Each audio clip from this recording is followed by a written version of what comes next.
रोशन करे दुनिया।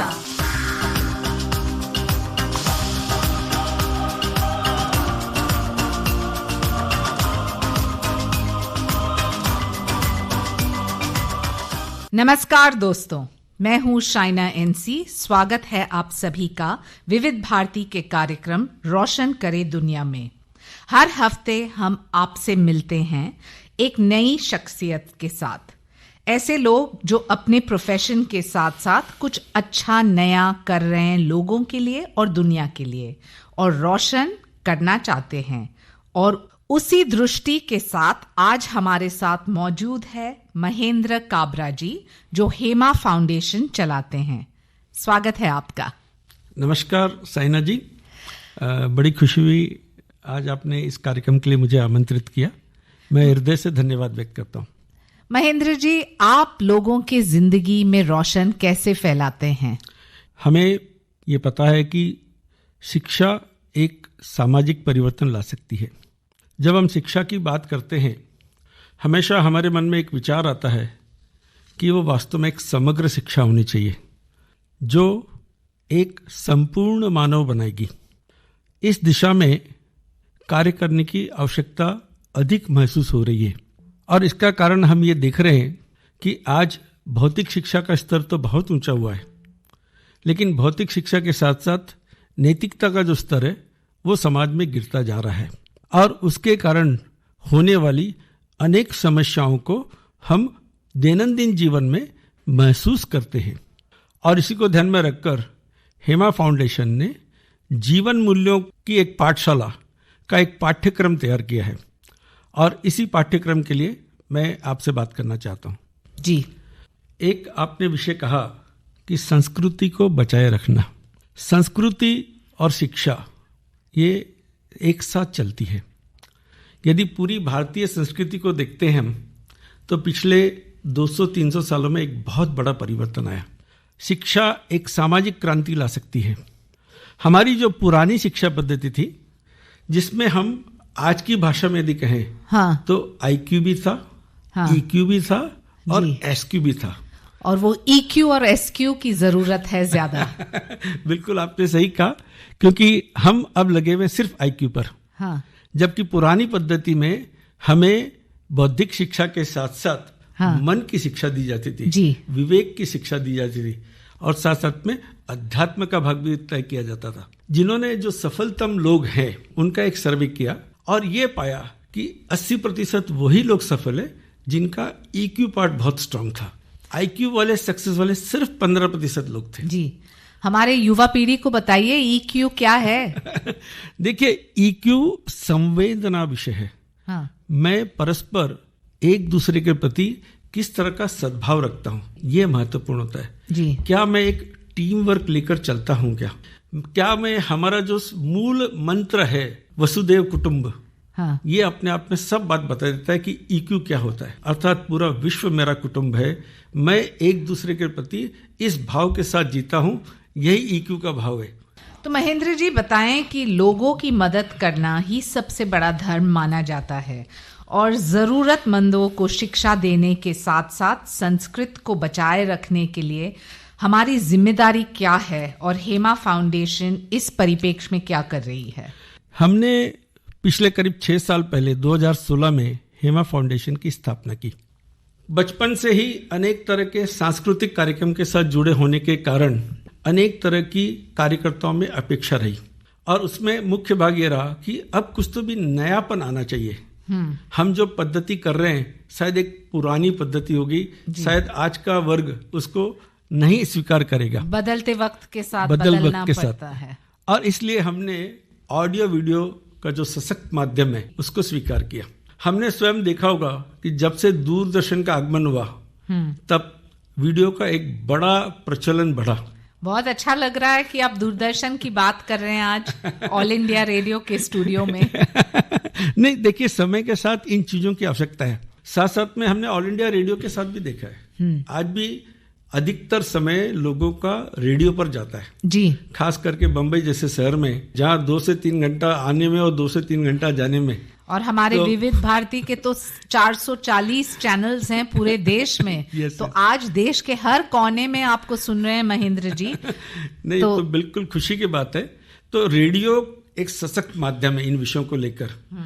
इस विषय के माध्यम से मैं एक अपना ये छोटा सा विषय पेश कर पाऊं, ये मेरे लिए भी अत्यंत खुशी का विषय होगा। जी बताएं। तो हेमा फाउंडेशन ने ये सोचा कि शिक्षा के माध्यम से ही परिवर्तन हो सकता है। जी। जिस तरह से IQ का एक करिकुलम बना हुआ है, CBSE के माध्यम से है, IGCSE के माध्यम से है, ICC, ऐसे अनेक प्लेटफॉर्म है जिन्होंने अनेक विषयों को लेकर, इतिहास, भूगोल, गणित, इन विषयों को लेकर एक पाठ्यक्रम बनाए। क्या हम नैतिक शिक्षा का भी ऐसा कुछ पाठ्यक्रम बना सकते हैं क्या? इस तरह का विचार करके हमने ये बनाया है। अच्छा। और 48 जीवन मूल्यों को लेकर इस पर काम किया है। और ये 48 जीवन मूल्य जो हैं, इनकी एक छोटी छोटी फिल्में बनाई। अच्छा। जो 20-22 मिनट पर है और वो दूरदर्शन। तो ये क्या बोरिंग मॉरल साइंस के वीडियोस हैं या किस ढंग से? देखिए ऐसा है, लोगों को बोरिंग होगा तो बच्चा स्वीकार नहीं करेगा। मेरा टारगेट बच्चे हैं और जब तक बच्चे ये न समझे कि मैं उस पात्र का ही एक भाग हूं, हाँ, तब तक वो जीवंत नहीं बनेगा। इसलिए जितनी भी ये छोटी लघु फिल्में बनी हैं, तो हर बच्चा अपने आप को ये महसूस करता है कि मैं भी उसका एक भाग हूं, मैं उसका एक पात्र हूं, और उसको बहुत ही सॉफ्ट तरीके से एक छोटे परिवर्तन की ओर लेकर आते हैं। हमने ये 48 जीवन मूल्यों को स्कूल के माध्यम से बनाने का प्रयास किया है कि 35 मिनट का एक पीरियड हो जी। उस पीरियड में जो जीवन मूल्य बताया गया उसकी एक प्रस्तावना रखी जाए, फिल्म दिखी जाए, बाद में बच्चों को इन विषयों पर चर्चा हो। आज के इस जमाने में किसी भी विषय को इम्पोज हम नहीं कर सकते, क्योंकि आज का बच्चा ये साइंटिफिक लॉजिक समझता है। महेंद्र काबरा जी, आप एक बहुत बड़े उद्योगपति हैं, RR केबल चलाते हैं, और आपने सोचा कि सभी को दूसरों के लिए कुछ करना चाहिए। तो क्या ये महत्वपूर्ण जो एक सोच और विचार है वो आपके पारिवारिक दृष्टि से आपको लगता है कि आपके परवरिश में आपने सीखा कि समाज में संतुलन लाने के लिए बराबर होना जरूरी है, सामाजिक संतुलन के लिए सेवा जरूरी है, ये भावना कहाँ से आता है? देखिए, इसका 2 कारण मैं बताऊंगा। सबसे पहले मैं एकदम छोटी उम्र से राष्ट्रीय स्वयंसेवक संघ से जुड़ा हूँ। अच्छा। 7वीं-8वीं उम्र से। हमारे पिताजी उसमें बंगाल में रहते थे, जो आज का बांग्लादेश है। तो वहां से नेपाल परिवार शिफ्ट हुआ और मेरा जन्म नेपाल का ही है। 1965 में बाद में हम बम्बई शिफ्ट हुए और तब से मैं पास के एक बगीचे में शाखा लगती थी, तो उससे मैं जुड़ गया और संघ के अनेक पदों पर रहा हूँ। पिताजी शुरुआत से ही सामाजिक कार्यों से जुड़े थे, जब नेपाल में थे तब भी। ये 2 मिलकर निश्चित रूप से ये प्रेरणा का स्वरूप मिला। महेंद्र जी, आपके जीवन में कौन सा ऐसा अनुभव था जहां आपको लगा कि अभी व्यवसाय और सब चीजों के साथ साथ समाज के लिए भी कुछ करना है? देखिए साइना जी, मैं एक अपना अनुभव सुनाना चाहूँगा। जैसा कि मैंने बताया, नैतिक शिक्षा का पाठ्यक्रम ये वास्तव में बड़ा कठिन होता है कि नैतिक शिक्षा के पाठ्यक्रम को बच्चों तक हम कैसे पहुँचाएंगे। सरल होना चाहिए, मनोरंजक होना चाहिए, साथ साथ में शिक्षाप्रद होना चाहिए।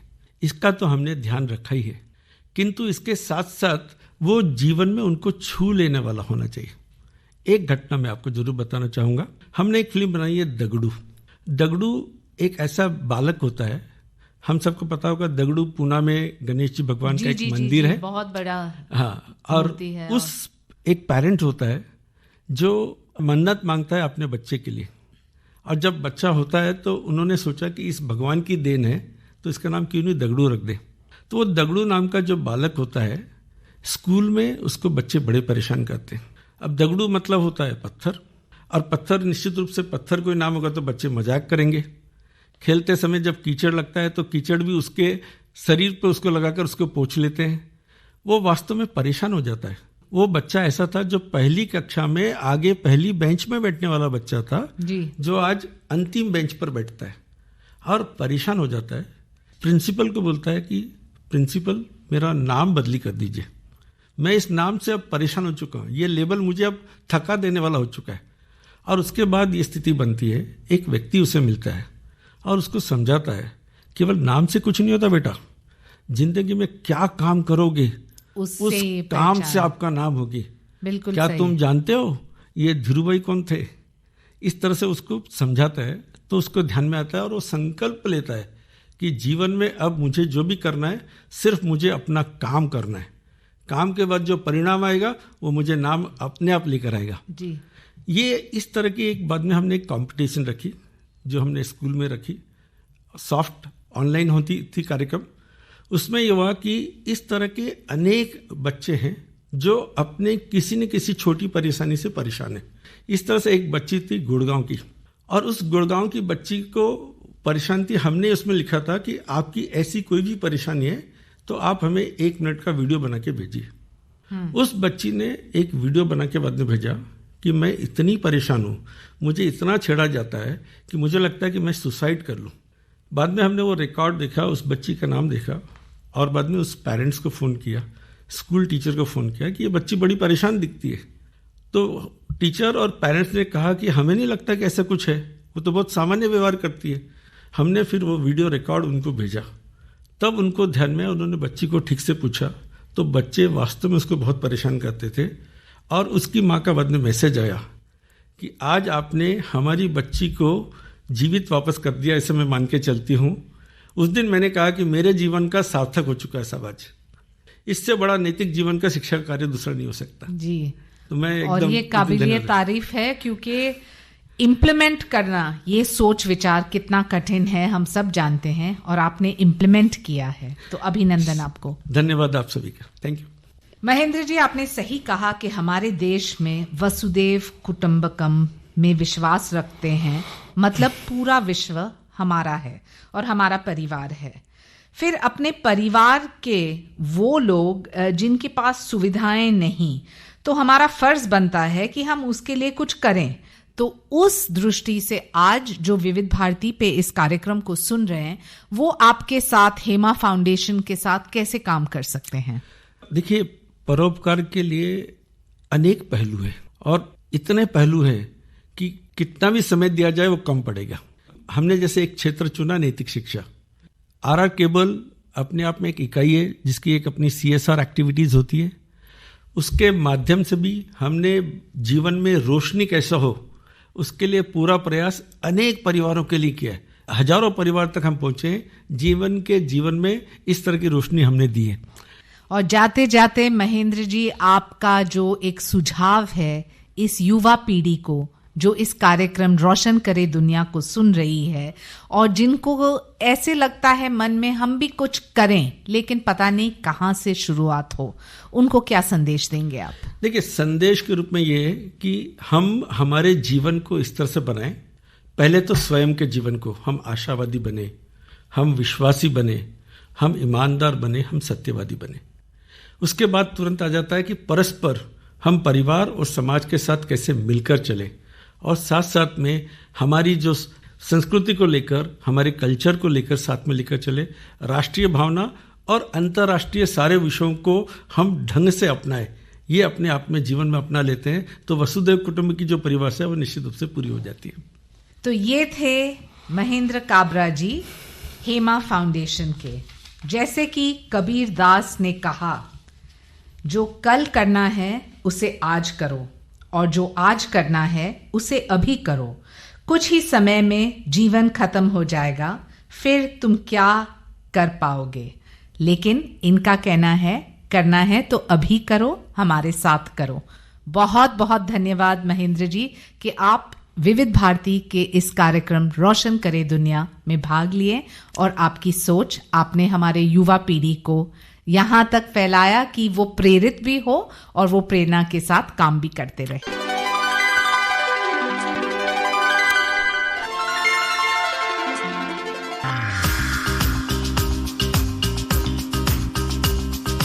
रोशन करे दुनिया।